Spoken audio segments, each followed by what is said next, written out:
ప్రియరక్షకుడైన యేసుక్రీస్తు నామములో అనుదిన వాక్యోపదేశం వీక్షకులకి ప్రేమపూర్వక వందనాలు. ఈరోజు నిర్గమాకాండం 3వ అధ్యాయాన్ని మనం ధ్యానించుకుందాం. మోషే మిద్యానీయ యాజకుడైనటువంటి ఇస్రో అనే తన మామ యొక్క మందని మేపడానికి అరణ్యాల అవతలికి వెళ్ళాడు. ఆ ప్రాంతం హోరేబు కొండ. ఆ కొండలో ఆ మందల్ని మేపుతుండగా ఒక పొద నడుమున అగ్నిజ్వాలల్లో యెహోవా దూత అతనికి ప్రత్యక్షమైంది. ఆ పొద వైపు మోషే చూశాడు. పొద కాలుతుంది, కానీ పొద పచ్చిగానే ఉంది. పొద మధ్యలో అగ్నిజ్వాలలు కనిపిస్తున్నాయి, కానీ పొద పచ్చగానే ఉంది. ఏమిటి వింత చూడాలని చెప్పి మోషే ఆ తట్టు రావడం జరిగింది. యెహోవా దూత ఆ జ్వాలల మధ్యలో నుంచి మోషేతో మాట్లాడుతున్నారు. ఈ స్థలం పరిశుద్ధమైంది, నీ కాళ్ళకు ఉన్నటువంటి ఆ పాదరక్షలు తీసివేసి రమ్మని చెప్పడం జరుగుతుంది. అంతేకాదు, నేను నీ తండ్రి దేవుడును, అబ్రహాము దేవుణ్ణు, ఇస్సాకు దేవుణ్ణు, యాకోబు దేవుణ్ణు అని చెప్పగా మోషే ఆ వైపు చూడ్డానికి భయపడి తన ముఖాన్ని కప్పుకున్నట్లుగా వాక్యాధారంగా మనకు కనపడుతుంది. యెహోవా అగ్నిజ్వాలల మధ్యలో నుంచి మోషేతో ఇలా చెప్తున్నారు, నేను ఐగుప్తులో నా ప్రజల బాధని నేను చూచాను, వారి మొర నేను విన్నాను.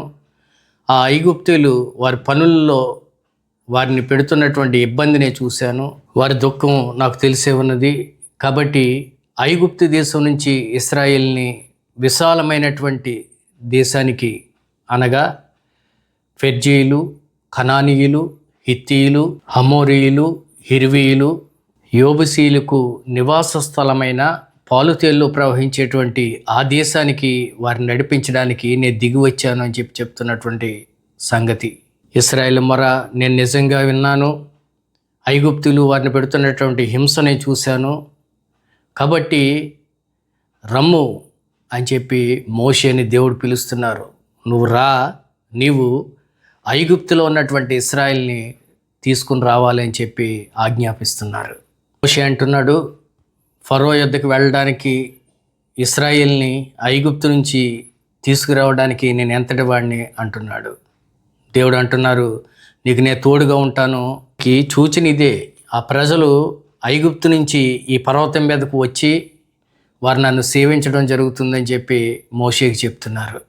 మోషే అంటున్నాడు, చిత్తం ప్రభువా, నేను ఆ ప్రజల దగ్గరికి వెళ్ళి మీ పితరులు దేవుడు నన్ను మీ దగ్గరికి పంపించారు అని చెప్పి నేను చెప్తాను.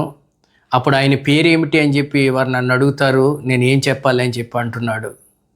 అప్పుడు దేవుడు అంటున్నారు, నేను ఉన్నవాడిని అనువాడిని అని చెప్పు అంటున్నారు.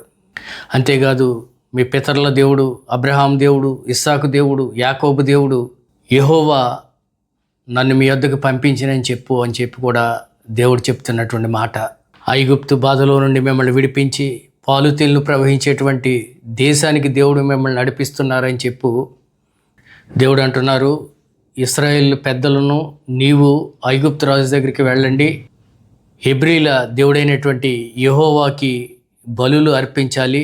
కాబట్టి 3 దినాలంత ప్రయాణం కలిగినటువంటి ఆ ప్రాంతానికి మేము వెళ్ళడానికి సెలవు ఇమ్మని చెప్పి అడగండి. అయితే ఆ రాజు మహాబలంతో వారిని పంపించడానికి ఇష్టపడడు అని చెప్పి దేవుడు చెప్తున్నారు. అయితే తర్వాత ఐగుప్తు మధ్యలో నేను చేయదలిచిన మహా అద్భుతాలు అక్కడ చేసిన తరువాత మిమ్మల్ని అక్కడి నుంచి ఆ రాజు పంపించి వేస్తాడు అని చెప్పి కూడా దేవుడు చెప్తున్నారు. అక్కడి నుంచి బయలుదేరుతున్నటువంటి ఇశ్రాయేల్ని ఒట్టి చేతులతోనే తీసుకురావట్లేదు. ప్రతి వారు కూడా ఐగుప్తీయులు వారి మీద కనికరంతో వారి నగలు, బంగారము, వస్త్రాలు వారికి ఇచ్చేటట్లుగా నేను చేస్తాను. అవన్నీ కూడా ఇశ్రాయేలు దోపుడు సొమ్ముగా ఉంటుంది అని చెప్పి దేవుడు సెలవిస్తున్నారు. మనం చూసాం గడిచిన అధ్యాయాల్లో, ఆదికాండం 15వ అధ్యాయంలో మనం చూస్తే దేవుడు అప్పుడే చెప్పారు అబ్రహాం తోటి, మీది కాని దేశంలో మీరు బానిసలుగా ఉంటారు, మరలా అక్కడి నుంచి 400 సంవత్సరాలు అక్కడ బానిసలుగా ఉంటారు. ఐగుప్తులకి నేను అక్కడ తీర్పు తీర్చి తరువాత ఇశ్రాయేలు బహు సంపదతో అక్కడ నుండి తిరిగి వస్తారు అని చెప్పి దేవుడు సెలవిచ్చినట్లుగానే ఇక్కడ మరలా మోషేతో అదే సంగతి మరలా దేవుడు ప్రస్తావిస్తున్నారు. ఈ నిర్గమాకాండం 3వ అధ్యాయంలోని అనేక సంగతులు దేవుడు మన ఎనికిల్లో ఫలింపచేయునుగాక. ఈ కొద్దిపాటి మాటలు దేవుడు దీవించునుగాక. ఆమెన్. చిన్న ప్రార్థన చేసుకుందాం. పరిశుద్ధుడా, కృప కలిగిన తండ్రి, దయగలిగిన దేవా, మొరపెట్టు వారికి, నిజంగా మొరపెట్టే వారికి మీరు సమీపంగా ఉండే దేవుడు.